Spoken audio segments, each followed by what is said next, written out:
हमसे ना बोलतारी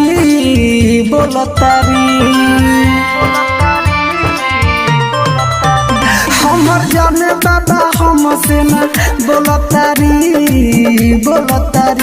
हमारा से प्यार कइले रहली तो काहे छोड़तारी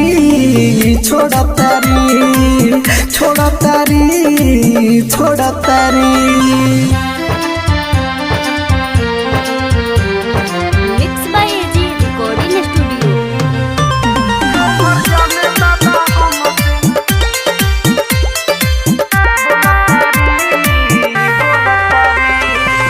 पहले बड़ी मानत रहली सुनिए बाबा हमके अखिया में आंसू भरल रहता उनके दिहल गम से।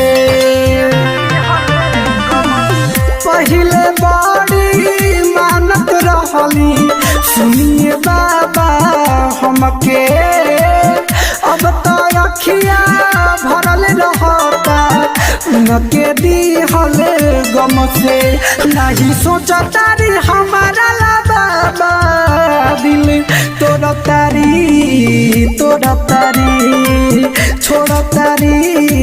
छोड़तारी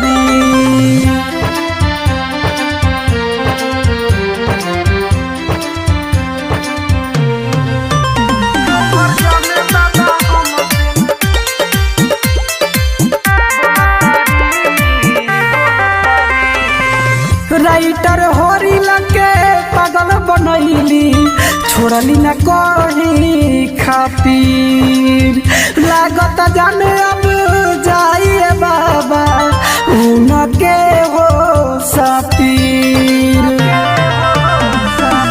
समझ प्रेमी के पागल बनैली छोड़ली न कहीं खातिर लागत जाने अब जाइए बाबा उनके हो साथी।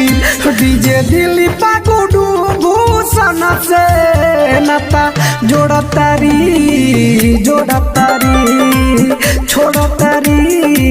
छोड़तारी।